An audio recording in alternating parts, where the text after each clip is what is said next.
TV 여명입니다. 연말입니다. 연말 연시인데요.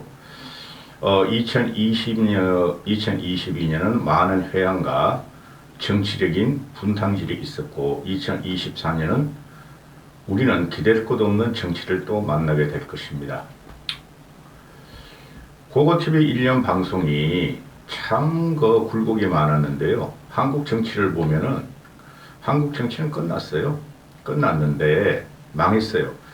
그러니까 지금 전체적으로 보면 미국도 그렇고 공산주의자들 빼놓고, 공산주의, 러시아, 북한, 중국을 빼놓고 서구 자본주의는 한계가 온 것 같아요. 제가 볼 적에 한계가 와서 매년 수년 만에 한번 정치 재편에 들어가고 또 경제 재편에 들어가는 게 가고 있죠. 전 세계가 지금. 그리고 아주 극단적인 세력들이 서구를 보면은 정권을 장악하고 있어요. 극우 아니면은 극자들이 장악하고 있죠. 이탈리아는 극자고, 또 영국 같은 데는 극우로 갔다 극자로 갔다 그런다는 정신도 없고. 그래서 한 20여 년 전부터 민주주의 종언하면서 책이 많이 팔리고 그 과정이 지금 연결되는 것 같은데요. 한국이 대한민국 정치가 유감스럽게도 좋은 방향으로 정치 지형이 넓혀져야 되는데 서구를 닮아가는 악성 정치가 지금 되고 있다는 거예요. 식자층이나 지성인들은 지금 다 알고 있는 것이죠. 2022년을 관통한 거 보면은 대선과 지선, 그렇죠. 또 작년에 보선, 또 내후년에 총선. 이 관통하는 것이 중도층이 많아지는 것이고, 중도 무당층이 많아지는 것이고, 또 언론에서 말하는 MZ세대 2030, 더 넓히면 2040까지 그들의 분노와 도전과 또는 좌절이 지금 막 뒤섞여 있어요. 정치가 이렇게 된 것은 기본적으로 기존 정치인의 문제고 세계 조류의 변화입니다. 대한민국만의 특정한 세례가 아니라는 거죠. 이번 영상은 이 2030의 향배, 2030이 과연 우리 기존 정치를 대체할 것인가, 결론을 말씀드리면 10여 년, 15년 안에는 대체할 수 없어요. 그래서 요새 정치인들이 이 2030 정치인이라고 합시다. 야당, 민주당 쪽에서는 지금 박성민이라는 있어요. 박성민이. 고려대 휴학하고, 강남대 출신인데 고려대 휴학하고, 청와대 문재인의 청년 비서관 1급으로 들어갔다가 요새는 평론가 활동을 하고 있고, 또 너무 유명한 박지현이 지난 대선 때 비대위원장으로 이재명을 지지하고 지금은 이재명을 공격하고 있는 박지현이 야권에서 그 두 명의 여성과 또 남자, 지금 2030이 남녀 정치 갈등이 지금 대단히 많죠. 그 불을 지핀 게 이준석이에요. 그런 남자 정치인을 보면은 우리가 아주 극한적으로 애가 똘끼가 있는 장경태라는 김건희를 그렇게 물어뜯고 지 존재감을 나타내고 다음 총선 때 재선을 하려는 장경태, 포글티폰, 빈공 토론을 하고 공격하네. 그 다음에 이준석이 하버드 출신, 그리고 국힘의 당대표 출신. 그 남자 둘, 여자 두 명을 통해서 이 방송을 한번 진행해 볼 텐데요. 네 명을 이렇게 보고 있으면은 사회적으로 또는 현재 인류가 앓고 있고 세계가 안고 있는 근본적인 문제에 가장 잘 접근하는 애가 박지현이에요. 박지현은 좌파라기보다는 진보적인 색채가 대단히 강합니다. 박지현이란 꼬맹이가. 그 박지현과 청와대 1급 비서가 출신인 박성민은 둘 다 26세 동급이에요. 그리고 이준석 떼거리들을 공격하는 지잡대 출신이라는 거죠. 하나는 한림대 출신이고 하나는 강남대 출신이라는 거죠. 박성민이는 강남대를 졸업 2년 배우고 나서 고려대를 편입했다 그러고, 그래서 이게 남녀 갈등이 있는데 2030이 남녀 갈등으로 서로가 해하는, 포용을 하지 않고 해하는 정치가 있는 한 그들은 대한민국 정치에서 중심부로 절대 못 돌아옵니다. 1년 동안 고거TV가 이준석 의원 정계를 떠나야 한다 하고 말한 것은 바로 그 문제예요. 정치는 통합이고 또 정치는 통합이고 융합이며 정치는 절대 갈등을 해소하는 과정이지 갈등을 또 분열시키는 게 아니라는 거죠. 그 중심에 이준석이가 있었고 장경태라는 놈이 있었고 장경태는 2030과 그런 뭐 젠더 갈등 같은 건 유발하지 않으나 그런 건 아주 극단적으로 말이죠. 보수와 좌파를 갖다가 이관계로 분탕치라는 애죠. 결론적으로 또 하나 말씀드리면은 2030 남자들이나 2040 남자들은 여성을 이길 수가 없어요. 사회에서도 그렇고 정치권에서도 그래요. 그게 인구 구성비로 나와요. 지금 현재 보면은 여자 100명에 여자 100명에 남자는 108명 꼴이에요. 그리고 현대식 2002년 밀레니엄을 전후해서 1980년대부터 그런 조류가 있었어요. 80년도부터. 그들이 80년도에 전두환과 또는 사회, 대한민국의 경직된 사회, 봉건적인 그 개념에 의해서 탈피하려는 여성들의 운동이 확실하게 있었고, 그들이 지금 자식을 낳은 애들이 바로 2030들이에요. 그 힘을 무시할 수가 없어요. 그런데 이준석이가, 단지 자기가 살기 위해서 대선을 이기려고, 대선 걔가 2030 갈라치기 하는 바람에 질 뻔했다니까요. 그거를 자기 존재감을 위해서 2030 남자애들 일부를 끌어들이면서 반패미, 걔는 반패미라 안 그러죠. 이준석이는. 반패미 또는 여성을 분리시키면서, 자기의 정치적인 존재감을 나타내고 앞으로도 그걸 가지고 먹고 살려고 그러는 건 대실패했고 앞으로는 그런 현상이 안 일어납니다. 그러면은 이들이 지금 현재 보면은 모든 언론과 여론과, 그죠? 다음 총선 또는 한국의 미래 정치에서는 2030들이 필요하다. 이들을 포용해야 되고 포섭해야 한다. 제가 계속 말씀드리지만 2030은 쉽게 말해서 좌와 우파는 없어요. 보수 정치성도 없어요. 그래서 좌파와 변종좌파와 보수라고 치면은 좌와 보수의 균형점을 찾아가는 것이 바로 중도층이고 무당층인데 이 2030들은 40들은 완전히 좌파로 빠져 있고 그건 노무현 때문에 그래요. 2030이 무당층에 또는 중도층에 포함된다는 거죠. 2030은. 그래 전체적인 걸 중도층이라고 보면은 2030이 어떤 길을 갈 것인가를 우리는 잘 봐야 돼요. 그래서 민주당이나 국힘이나 차기 총선에서 2030을 어떻게 자기 편으로 유인시킬 것인가 그러는데 이 2030들이 만만하다는 게 아니죠. 가장 현 시대의 미래의 불안감과 불만을 나타내는 세력들이 2030들이에요. 여성, 남성 모두 합해가지고 그렇다는 거죠. 그런데 이것을 이준석이 갈라치게 해버렸으니 대선 과정에서 2030을 갈라치게 하면서 민주당 쪽에서는 박지원을 들여가지고 여성표를 몰표를 받아버렸다는 거죠. 그건 단편적인 생각인데 왜 2030 애들이 이렇게 극단적으로 움직이는가? 이 사회 구조적인 문제가 있고 사회 현상이라는 거죠. 이들은 2030 남녀들의 공통된 의견은 기존 정치인과 기성세대를 불식한다는 거죠. 불신하고 불식시키자고 한다는 것이죠. 우리랑 다른 세계관을 갖고 있어요. 이 애들은. 내 자식들은 벌써 다 30대가 넘었어. 20대를 넘어서 30대들이야. 내 자식들은. 그래서 이들이 보면은 지금 이들이 20대 남성, 20대 여성 가장 커뮤니티를 활발하게 하고 사회적으로 직장이 안정된 직장을 갖지 않은 애들이죠. 30대 되면은 대부분 직장을 갖게 되고 20대들까지는 아직까지도 군 문제도 있고 또 진학 문제도 있고 또 사회적으로 뭐 임시직을 계약직을 계속 올라가면서 취업을 준비하는 상태가 20대 30대들인데 이들이 특정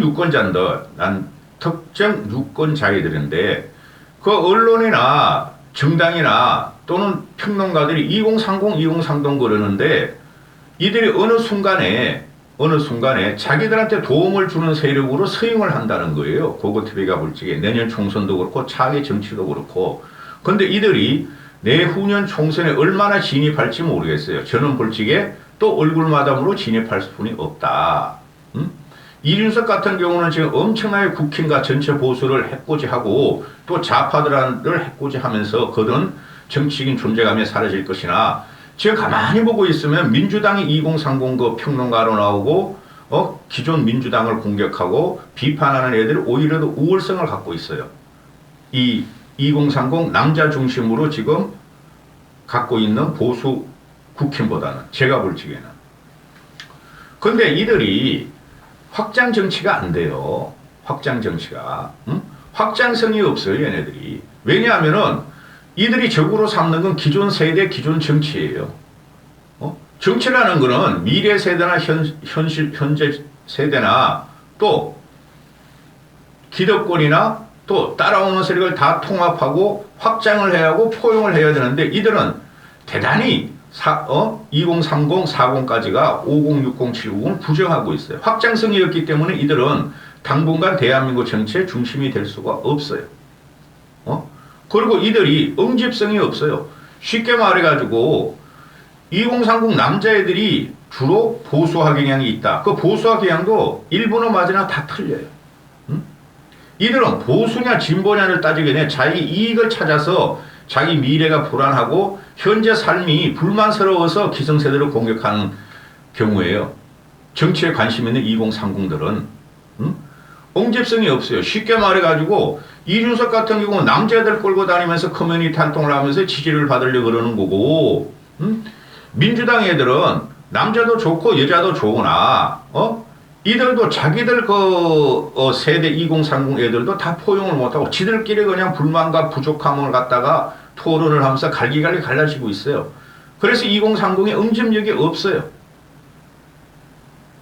또 이들은 지금 보면은 2030이면은 제가 1년 동안 계속 말하는 게 그 2030 너희들이 도대체 국가를 어떻게 끌고 갈 것이며 국가를 위해서 어떤 봉사와 봉헌을 했으면 무엇을 했느냐.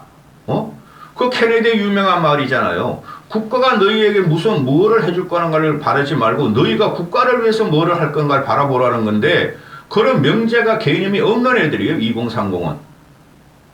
좀 폄하를 하면 고고TV가. 따라서 이들은 공학적으로 움직인다는 거예요. 2030 정치권에 들어오고 정치를 지향하는 애들을. 바꾸자는 애들은 한쪽에서 민주당으로 싹 몰려가고 그 생양아치 정작 한쪽에서는 꼴통 보수 쪽으로 싹 몰려가고 남자 중심 여자 중심 그리고 남녀 가르쳐도 막 섞어가지고 나는 민주당이 싫어 나는 국힘이 싫어 하면서 공학적으로 움직인다는 거예요. 2030들이. 근데 이들이 중고등학교 때 정치 교육을 안 받았고 사회에 나와가지고 단편적으로 정치 경험과 지식을 배웠다는 것이죠. 대체적으로 유튜브와 잡서지 가지고 배운 애들이에요. 역사도 뭐 깊이도 없고, 내가 솔직히 말하잖아요. 그 박지현이나 또 박성민 같은 애가 그 이준석 대거리들이 공격하듯이 그들은 지잡대 출신인데 그들이 무슨 역사적인 인문적이고 정치학을 갖다가 공부를 했겠어요. 어느 순간에 그냥 단발적으로 말이야 정치에 관심을 가지다가 여성이 필요했으니 가지고 앉고 패미 정책에 의해서 민주당들은 그 다음 이준석 같은 경우는 걔네 인문 철학 역사가 전혀 훈련이 안 되는 애예요. 내가 보니까 그냥 공학적으로 공학이나 컴퓨터 공학적으로만 애가 감정 없이 움직이는 애라 이거야. 그런 애들이 어떻게 대한민국을 응집시키고 융합시키고 한다는 거죠. 2030의 변방으로 밀려나고 2030 정치가 실패하는 것은 그들은 확장성도 없었고 찡얼찡얼 기존 세대, 기존 보수, 기존 좌파에 대해서 불만만 표현하면서 아젠다도 없었고 지들끼리도 통합이 안 된다는 거예요. 얘네들이. 제가 간혹가다 말씀드리는 게 있었죠. 이준석이 정치를 안 해야 된다고. 저런 놈은 정치하면 안 된다. 이준석은 지독한 내고이스트라서 히틀러 같은 성격을 갖고 있다. 저놈이 많은 거를 따지면 저놈이 대권이나 정권을 완전히 잡아보면 히틀러같이 변할 경우가 대단히 많다. 세계 최고의 독재자가 히틀러라고 우리는 보고 있죠. 인류를 학살하고 그 다음에 히틀러는 우울증이 걸릴 정도로 에고이스트예요. 나르시스트고 에고이스트예요. 그런데 이준석을 공격하면서 그런 말을 많이 했는데 이준석이가 끌고 다니는 것은 2대남, 20대남, 30대도 일부만, 극히 일부, 주로 20대 애들이 이준석을 위해서 커뮤니티 활동하고 댓글 작업하면서 인식을 띄우려고 그러는데 걔네들이 극우화 성향을 갖고 있다는 거죠. 언론에서 말하기를. 그러나 그들은 보수가 아니라고 내가 누누이 말씀드리잖아요. 보수 정당, 극우 정당이 청년 정당이 나온 게 독일에 동독과 서독이 통합하면서 동독이들이 동독 전련 청년들이 서독 청년들보다 못 살고 더 가난하니까 그들이 반페미니즘을 갖고 나왔어요. 독일의 대한정당이. 독일을 위한 대한정당. 그게 동독 젊은이 20, 20대, 30대 남자들을 중심으로 하는데 아주 극우 성향을 띠죠. 이준석하고 지금 아주 비슷해요. 그래서 스페인 같은 경우도 극우 정당에 나와서 얘네들이 반페미를 외치게 되죠. 페미 반페미를 가르는 순간 물론 문재인 그놈아도 문제가 좀 있었죠. 반페미를 가르는 순간 가족이 해체되고 공동체가 해체되는 거예요. 그 위험한 거를 이준석이 갖고 나왔다는 거고 거기에 대한 반동으로 박지원이나 박성민이가 들어오고 컸다는 거죠. 이 인구 분포도를 보면은 말씀드렸다시피 그 여성이 그러니까 남성이 20대 30대 남성이 여성보다 약 8명이 많아요. 100명당. 그러니까 남자들은 연애를 하든 결혼을 하든 사회생활을 꾸미든 여성한테 구걸하는 입장인데 그걸 공격 목표 반페미로 공격을 한다는 거죠. 그리고 이들이 에너지를 쏟아붓는 것은 쥐들 20대 남자들도 지금 응집이 안 되고 20대 여자들도 응집이 안 되는데 그들은 서로가 싸우고 있다는 거죠. 그리고 기존 보수와 기존 좌파 586들과도 유대관계를 못 묻고 그냥 싸우고 엉뚱한데 에너지를 갖다 쏟고 있다는 거죠. 그런데 여성 쪽으로 가보면은 이 여성의 의식 변화라는 것은 70년대, 80년대에 저는 대학교를 다녔으니까 그때부터 80년대 초반부터 말이죠. 전두환이가 그 교육계획을 하고 봉고사를 폐지하면서 여성들의 인권 신장이 엄청나게 됐어요. 그걸 40년 전 이야기예요.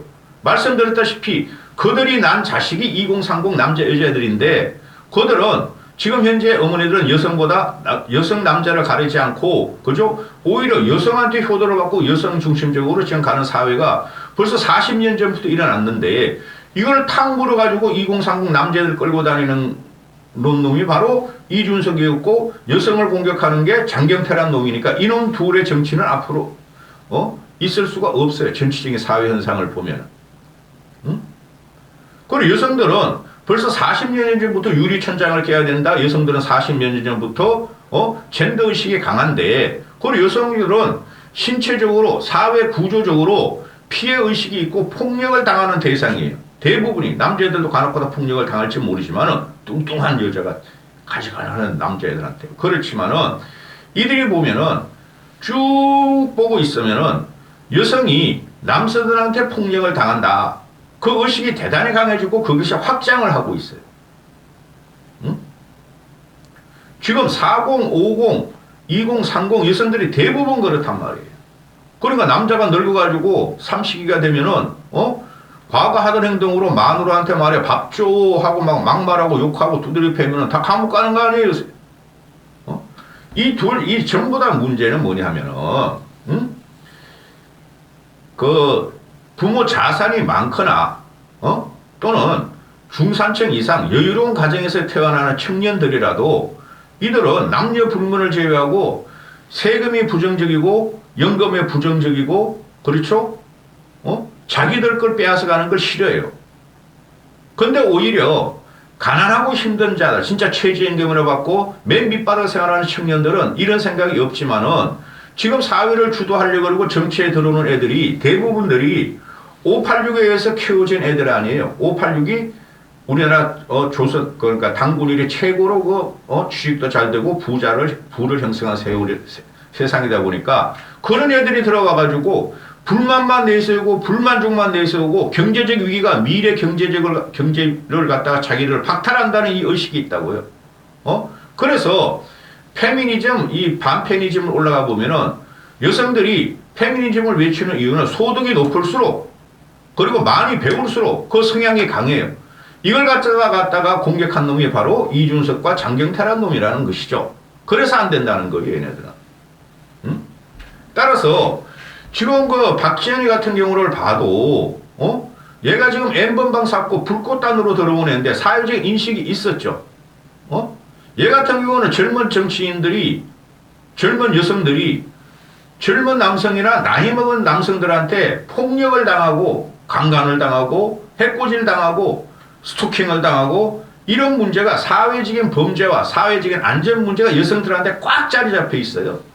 응? 그걸 조롱하고 희롱하는 이 남자들이 2030 이준석을 따라다니는 애들이 그걸 공격하면서 희롱하고 조롱하는 한 국힘은 2030 남자들 그 이준석 떼거리들이 영향력이 미비해질 것이며 여성 쪽으로 가야 돼요, 정책을. 그것은 우리도 자식을 키우고 사회적인 현상이 다 변했기 때문에 우리는 여성 쪽으로 가야 되는 거예요. 근데 그거를 지금 국힘 꼴통들은 2030 남자 일부 그 영향력 2, 3%뿐이 없어요. 제가 항상 말씀드립니다. 걔네들이 이준석을 위해서 들어온 애들이 이준석을 보고 지지한 국힘을 지지한 애들을 놓칠 수가 없어 그러는데 그렇게 하면 안 된다는 거예요. 오히려 남자보다 여성 쪽으로 가야 되며 여성이 움직이기가 더 쉬워요. 따라서 지금 이 젊은 애들이 4명만 내가 예를 들었죠. 박재현이, 박성민이, 장경태, 이준석을 들었는데 얘네들은 지금 현재 기득권이나 기존 부모 세대 그런 세대를 다 부정하는 세대예요. 그걸 융합을 하거나 해결책을 제시하거나 어떻게 해야 된다는 걸 모르는 애들이에요. 그러면은 그걸 먼저 던져주는 쪽이 이기는 선거가 나오겠죠. 그렇죠. 얘네들이 그 투표율이 한 50%는 되니까 그거를 한 게 문재인이가 패미 정책을 쓰면서 5년을 유지했고 총선을 다 이긴 거예요. 여성 쪽을 가야 되는데 이들 4명이나 또는 청년 정치인들을 봐도 정치인들은 아직까지 아직 멀어서 고고TV 아저씨가 볼지에는 이들은 모든 사물을 공학으로 보고 대치관계로 본다는 게 큰 문제예요. 그러면은 정치권에 뛰고 나는 이 스피커들이 4명을 내가 말씀을 드렸는데 얘네들이 지금 주도하도록 우리 만들면 안 된다는 거죠. 침묵하는 다수 청년 2030 청년들이 너무나 많고 그들을 보고 정책을 펴고 해야 되는 거예요. 그리고 진보냐 우파냐 좌파냐 보수냐를 떠나가지고 지금 현재 2030들이 새로운 아젠다를 갖고 나오려면은 그들이 이제 TV에 나와서 언론에 나와서 말하는 거 외에 기후나 환경이나 인권이나 약자 문제나 양극화 문제나 이런 걸 갖고 나와야 된다는 거죠. 그런데 어떻게 된 게 정치에 매몰돼가지고 이놈들이 그런 생각은 깊이 안 하고 그냥 공학적으로 싸우기만 하고 민주당 공격하고 국힘 공격하고 보수 꼴통 공격하고 586 빨갱이 공격하고 이런 식으로만 되다 보니 이 애들이 미래를 위해서 어떻게 현재를 대처해야 되고 미래를 어떻게 짊어지고 갈 것인가를 그 정치 공학적인 싸움으로 매몰됐기 때문에 이들의 확장성과 파괴력은 없다는 거예요. 고고TV가 볼 적에는. 젊은이라면 사회적으로 전부 다 비판적이어야 되는데 이들은 그것을 공학적으로 비판한다는 거죠. 민주당 세력이냐 국힘 세력이냐로 비판한다는 거기 때문에 이들은 절대적으로 전체 2030한테도 그렇고 5060한테도 그렇고 이들은 지지를 받을 수가 없어요. 기성세대 정치도 썩었지만은 2030으로 표현되는 MZ세대의 정치도 썩고 망가졌다는 거죠. 2030들이 정치에 관심을 두고 2030들이 정치가 썩은 것은 기존 정치인들이 정치꾼들이 그들을 제대로 포용 안 하고 제대로 못 들인 이유도 있으나 2030들의 그 자체 문제 때문에 깊이 있는 성찰이 없었기 때문에 깊이 있는 세계관이 없었기 때문에 철학적 기준이 없었기 때문에 그들이 스스로 망가지는 경우였다 하고 고고TV는 2022년을 그렇게 관통했어요. 이까지 하겠습니다.